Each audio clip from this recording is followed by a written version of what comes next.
honestly, it's quite easily the best heavyweight of all time. Mhm. But what is your take on Muhammad Ali and why you believe him to be the best heavyweight of all time? Okay, I prepared. I could say a whole lot, so I prepared myself yesterday to condense it to make sense.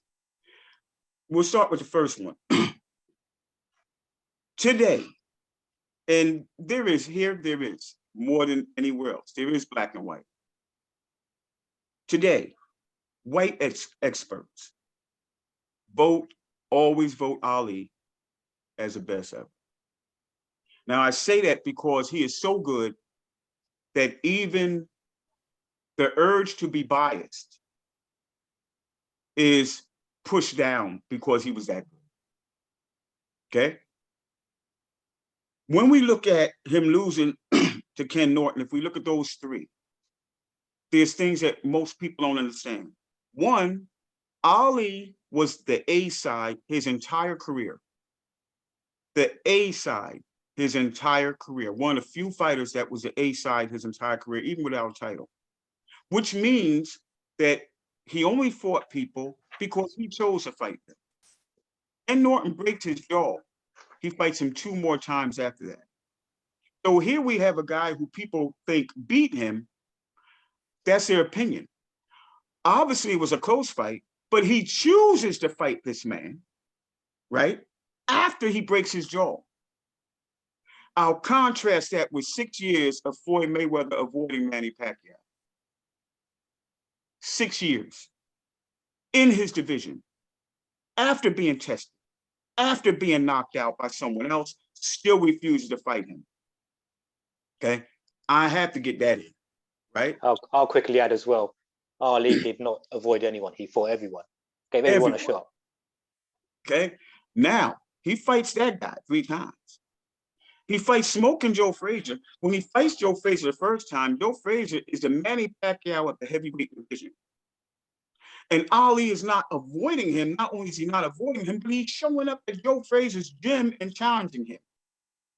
And Joe Frazier can fight so well that Roy Jones is asked, is Ali a boxer or is he a fighter? And Roy Jones said he is a fighter. And he said, why do you say he's a fighter? He said, because you don't fight and beat Smoking Joe Frazier and you can't flat out fight. Okay? He fights Joe Frazier 3 times. The first time he knocks him down. He gets up from a punch most people wouldn't get up from. And what does he do as the A side? He demands a rematch. He fights the man 3 times, 2 more times, and he's the A side. Excuse me. He's the A side. I want the viewers to understand what this means again. What this means is I want to fight that man again who knocked me out. Okay? Just take that alone.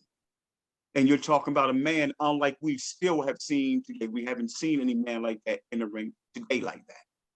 Let's go further.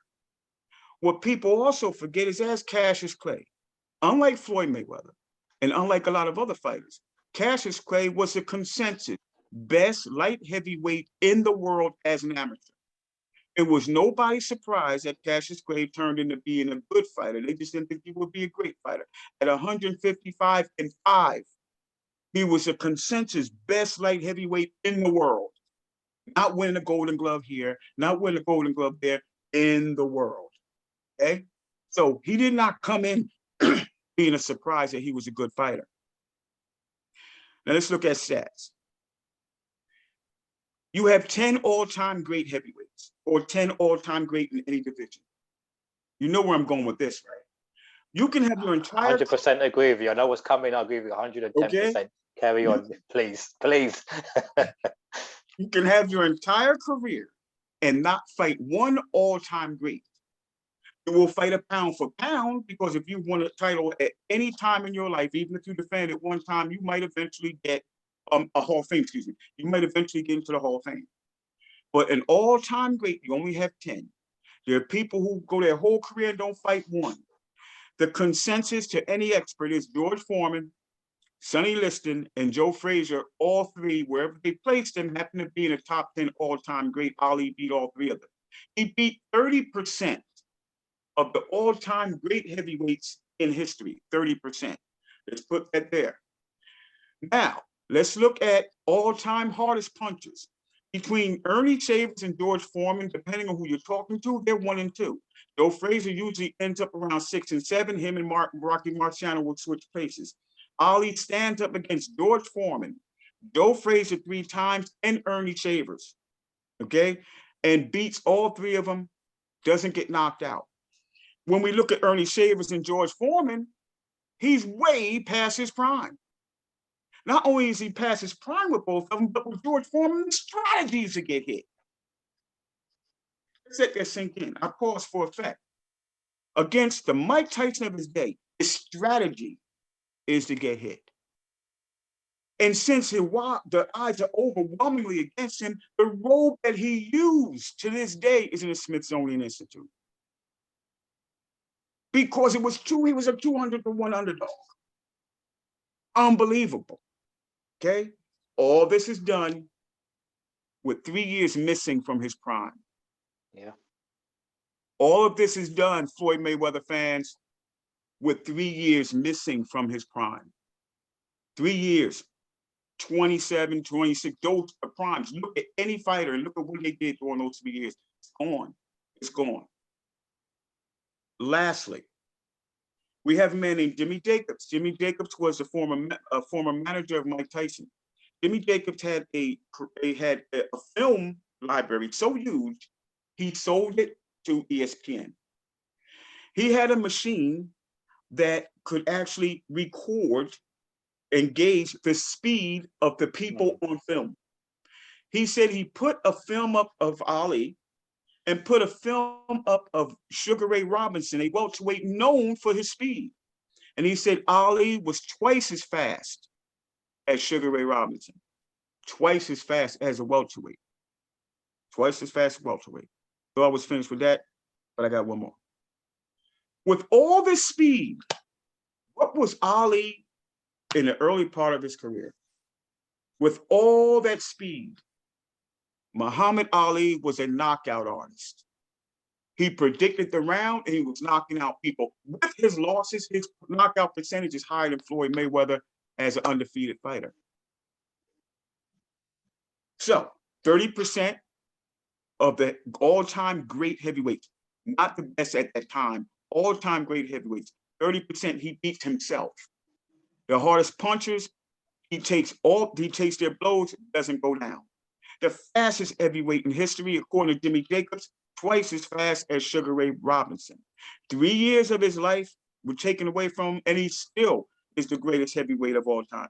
There is no, and what are we doing now? We have a big fat dude, right, who fights in retreat named Tyson Fury, right? He's bigger than Evie, right? And why this man, I move forward and I'm 5'7". At 62, I move forward and I'm 5'7". He starts in retreat, and when he knows you have nothing left, and he comes and he beats you, right? We still can't get a guy that can move around for more than 2 rounds without being exhausted and falling out of the ring. And Muhammad Ali, we had a man who's 220 pounds, right? And if you look at still pictures, he is literally on his toes like Mikhail Baryshnikov or Rudolph Nureyev. A 220-pound man, literally not on the balls of his feet. And we're saying, you know, for the sake of being dramatic, he's on his toes. No, on his toes. You can find this in a girl Manila. He's trying to get away from Joe Frazier, and he's getting off the ropes. And as he gets off the ropes, he has to get up on his tippy toes to dance out of his way. 220 pounds. Unbelievable. There are people you will see and people you will never see. You will never see a man 6'10", 6'11", who can play point guard all the time. That's his designated position, right? Not that he plays point guard because it's a good matchup for that particular series, but that's his position. You will never see another Magic Johnson. You will never see another Muhammad Ali. You will never see another Manny Pacquiao, right? Those people you will never, ever see ever again. You will see another Floyd Mayweather. You will see him. You see some of them now. A Shakur Stevenson, when he's done, he may not be undefeated, but when Shakur Stevenson is done and you look at his highlights and look at Floyd Mayweather, you will look at Shakur Stevenson and say, where the hell did he learn that? Okay? You will see a Floyd Mayweather. You will not see another Muhammad Ali ever in your life. Never. that fast, hit that hard. If he was hitting you regularly, I remember they asked him about Joe Frazier, they said, Ali, that you hit Joe Frazier 200 times in the face. Is that true? He said, of course. You think he was born that ugly, right? I mean, the man had knockout power, fast, chin, mobility. What else do you want? Clearly. And if you think he couldn't win, who would beat him? Who would beat him? He's like Sugar Ray Leonard. Who's going to beat him when he decides he's behind on points? When he decides to turn that faucet on, who has a defense to withstand that onslaught? Who? Some fighters are like that, my friend. Think about him. Manny Pacquiao in his prime. Manny, you're losing. You're his coach. You say, Manny, you're losing. You're losing. He doesn't care about defense. You tell me who can hold that man off in featherweight. If he goes balls to the walls and he's not worried about defense, who's going to deal with that volume of punches? Sugar Ray Leonard, Manny Pacquiao, Muhammad Ali, you don't stop him.